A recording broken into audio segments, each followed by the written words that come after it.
Hello, my beautiful beings, and welcome back to Rose's Mystic Yoga. If you do not know who I am Rose, a yoga mystic teacher, and today I am here to talk all about pranayama, baby.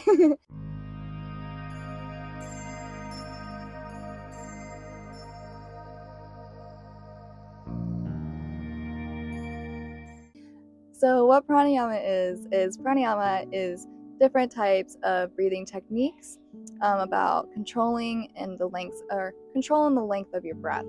So pranayama has many different types of techniques out there, but some that I would recommend to start out with is called the three-part breath or your ujjayi breath, which is what I'll be teaching you guys today. But before I get to that, I just want to talk about pranayama some more. So with pranayama, there's a lot that we can do with it. So long, controlled breaths will bring your body into relaxation and restorative and repair mode. It'll also help with your nervous system. Let's say you are out and it's a hot day. If we were to inhale through our nose, then exhale through our mouth, that is a way for us to release heat from our body. We can also build heat from pranayama and breathing techniques, which I just find really fascinating. So with pranayama, there are some tips and cautions that I'm just gonna tell you guys, just a very slim few. There's a lot, in my opinion. There's a decent amount of on that list, but I'm just gonna give you guys just a few. One of them is practice on an empty bladder. Now I know that may seem like, duh, Rose, I'm not gonna do pranayama when I need to pee. But you don't know how long your pranayama practice is always going to be. You never know. So it is a good idea to just make sure that I do it after you go potty, okay? Another thing is not just an empty bladder, but also an empty stomach. Now I know that may seem a little like, whoa, I need to eat, but that's why you practice pranayama in the morning, so before you eat. It also helps with your digestive system, and that's another reason why practicing on an empty stomach is the better idea, and eating something light afterwards is a good idea.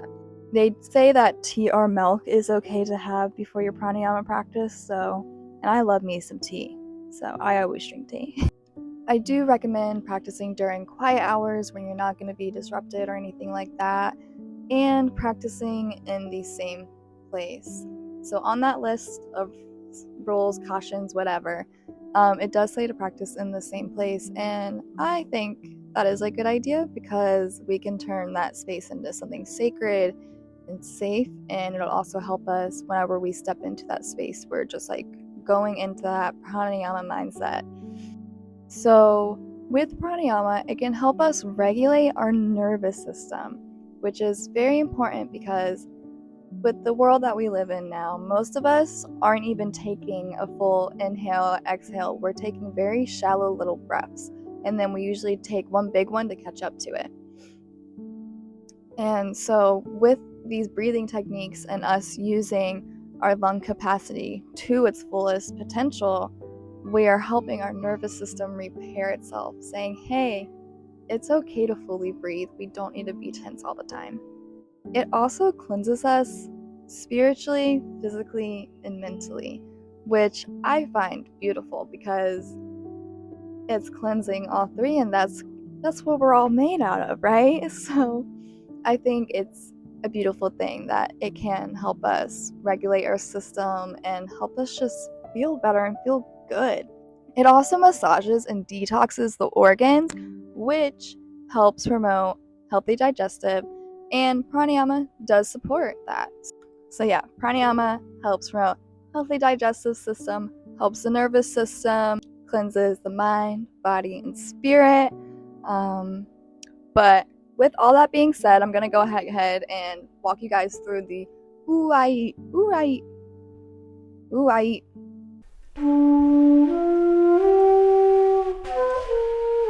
Ooh I eat you. I'm having a stroke. No, I'm not. I'm joking, but oh my gosh, I cannot get this out to save the life of me. Ujjayi breath. It's a breathing technique, duh. But the way we're going to do it is we're basically kind of restricting our throat with our own muscles. So in the very back and the bottom of our throat, there's a little muscle that we use, and we breathe in and out. And sometimes we're able to constrict that and tighten the muscle to make our breath have sound. So this is what it would sound like.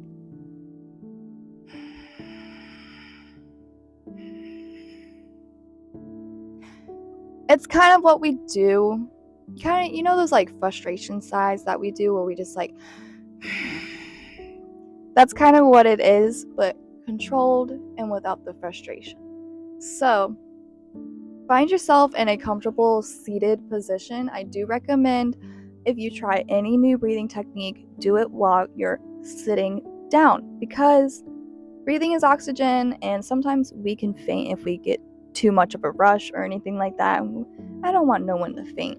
So please find yourself in a comfortable seated position. And if you feel comfortable enough to do so, you're more than welcome to close your eyes. But if not, that's totally fine. We can look at each other too. So with this breath, we are going to exhale everything we have in our lungs. So we're going to exhale everything. We're only going to breathe in and out through our nose, having that constricted throat. Breathe in and breathe it out. Do that again.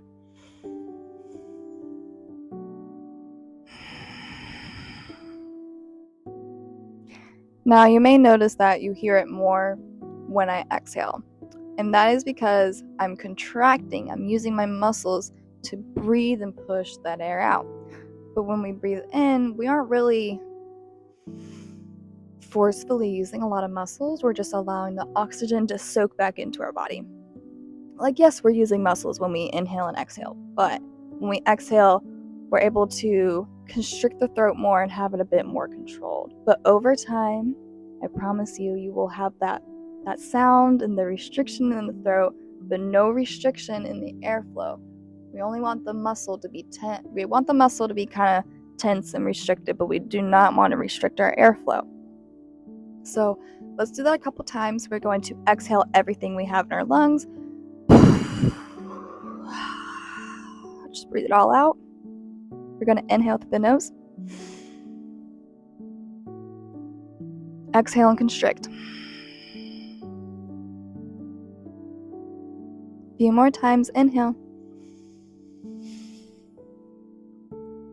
And exhale. I really hope you guys can hear what I'm talking about through this microphone. Inhale. And exhale. Do it again.